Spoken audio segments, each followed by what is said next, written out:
না, আমি এরকম কোনো খবর আমি জানতাম না, আমার কাছে কোনো নলেজও এরকম কিছু ছিল না। আমার কাছে খবর পাওয়া মাত্র আমি সঙ্গে সঙ্গে জেলা প্রশাসনের সঙ্গে কথা বলি, উপরে কলকাতাতেও কথা বলি, যেখানে যা বলার আমি জানাই, এবং এখন বন্ধ হয়ে গেছে সেটা। আমার মনে হয় সবার সঙ্গে একটু আলোচনা করে করলে জিনিসটা ভালো হতো। সরকারি জমিতে কোনো এনক্রোচমেন্ট থাকবে না, এটা একদম ঠিক কথা, নিশ্চয়ই সেটার সঙ্গে একটু আলোচনা করে নিলে একটু ভালো হতো। আমার মনে হয় আগামী দিনে এই কোনো কমিউনিকেশন একটা ভুল হয়েছে, সেটা আগামী দিন সব ঠিকঠাক করে নেওয়া হবে। এনক্রোচমেন্ট থাকবে না, এটা একদম ঠিক কথা। এটা কিন্তু সেটা যে প্রসেসে হওয়ার কথা সেইভাবে হওয়ার কথা, একটু তাদেরকে জানানোর দরকার, যাদের যে একটু তাদেরকে সময় দেওয়া দরকার। আমরা হটন রোডের উচ্ছেদ হয়েছে, খুব সুষ্ঠুভাবে হয়ে গেছে। আজকে এত লোকজন চলে এসছে, দেখছি আমি খুব বিক্ষোভ হচ্ছে, আমার কাছে প্রচুর ফোন আসছে লোকজনের। যাই হোক, একটা কমিউনিকেশন গ্যাপ তৈরি হয়েছিল। আমার মনে হয় আগামী দিন প্রশাসন এটার উপর যথেষ্ট নজর দেবে। দেব গির্জা মোড় থেকে কালীপাহাড়ি 15 days অফ নোটিশ যারা রাস্তার পাশে রয়েছেন। এক তো সুপ্রিম কোর্টের অর্ডার, আপনি ফুটপাত দখল করতে পারেন না। সাধারণ নাগরিকের চলার রাস্তা তাকে দিতে হবে, এটা গণতান্ত্রিক অধিকার। আজকে আসানসোলে বা পশ্চিমবঙ্গে গণতান্ত্রিক অধিকার চলে গেছে। 30,000, 40,000, 1 লাখ টাকা দিয়ে জায়গা দিয়ে দেওয়া হয়েছে আগের সরকার, তার আগের সরকার। দোকান বসে গেছে, মানুষ, বাচ্চা, মহিলা এখন রাস্তা দিয়ে হাঁটছে, ফুটপাত তো নেই, অ্যাক্সিডেন্ট হচ্ছে। আমরা সবার কথা চিন্তা করব। তাই আপাতত 15 days এর নোটিশ দেওয়া হবে যারা রাস্তার পাশে, আবার বলি ব্ল্যাক টপের পাশে যারা রয়েছেন, 15 days এর নোটিশ। এবং বড় বড় দোকানকেও নোটিশ দেওয়া হবে যারা সামনে এক্সটেন্ড করে মিষ্টির দোকান, রোলের কাউন্টার বানিয়ে নিয়েছেন, লুচি ভাজছেন, জুতো, যত না ভেতরে জুতো তার বাইরে জুতো স্ট্যান্ড সাজিয়ে দিয়েছেন, ফ্রিজ, টিভি বিক্রি করছেন, সমস্ত ফ্রিজ টিভি দোকানের বাইরে ফুটপাতে সাজিয়ে রয়েছে। এগুলো কিন্তু চলবে না। ফুটপাতটা মানুষের, সাধারণ মানুষের।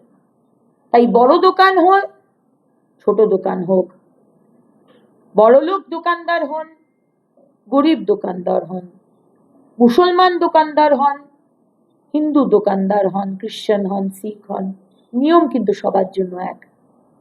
তাই আমরা এই বিষয়টি জানাচ্ছি। প্যান বেঙ্গল আমরা চাই শহরটাকে সুন্দর করে সাজাতে, ব্যবসাও অত্যন্ত জরুরি।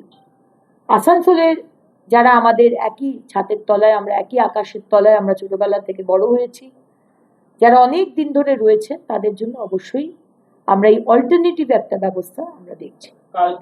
দাদা, আজকে আপনার এলাকায় ঘুরতে এলেন, কালকে উচ্ছেদ হয়েছে, এই ঘটনায় অনেকে মানুষের ক্ষোভ আছে মন্ত্রীর বিরুদ্ধে, এটা কি বলবেন? কালকের যে উচ্ছেদ হয়েছে, কিছু কর্পোরেশনের আধিকারিক, কর্পোরেশনের কিছু ইঞ্জিনিয়ার, কিছু স্টাফ, তারা এটাকে অন্যভাবে মিসগাইড করেছে। এবং যা বলা হয়েছিল, প্রথমে বলা হয়েছিল 15 দিনের নোটিশ, তারপর কাল বৃষ্টির মধ্যে সকালবেলা মেশিন লাগিয়ে এটা করেছে, যেটা করার দরকার ছিল। কিছু অফিসার এখনো পর্যন্ত তৃণমূলের হাতে তামাক খাচ্ছে, সেই সব অফিসার, সেই আধিকারিকগুলোকে খুঁজে বের করা হবে যারা এটা করেছে। এটা বলা হয়নি এইরকম করতে।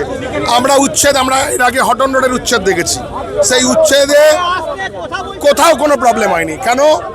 আগে থেকে সমস্ত জানানো ছিল, তাদেরকে বলা ছিল। আরে মানুষকে তো সময় দিতে হবে। আজকে দেখুন, শয়ে শয়ে মানুষ রাস্তার উপর দাঁড়িয়ে রাস্তার অবরোধ করে দিচ্ছে, বসে আছে, এত এত বিক্ষোভ।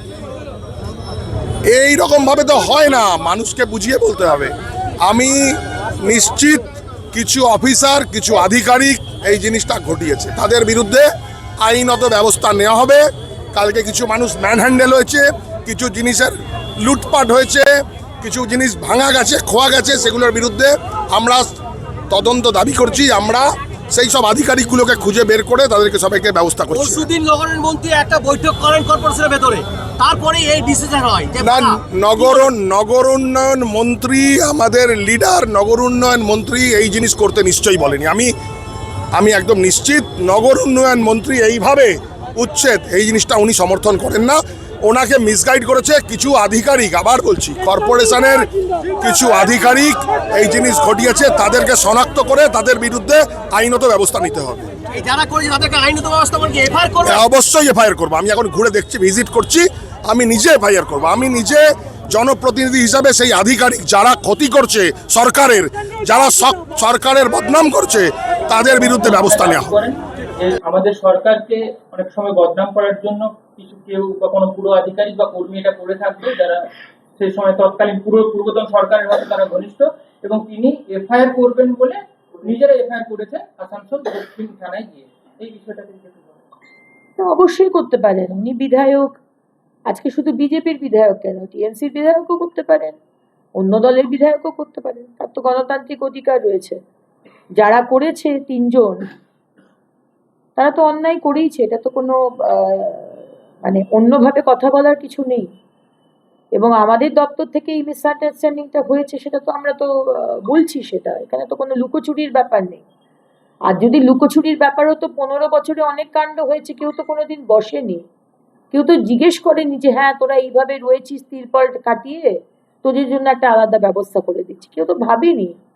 কিন্তু আমাদের মুখ্যমন্ত্রী শুভেন্দু অধিকারীর সরকার মানবিক সরকার, আমরা দায় নিই এবং আমরা মানুষকে তার সে যাতে মাথা উঁচু করে ভালোভাবে বাঁচতে পারে, সাধারণ মানুষ বা ব্যবসায়ী, সেটাও আমরা কিন্তু দেখে নেব, সব দায়িত্বটাই আমরা নেব।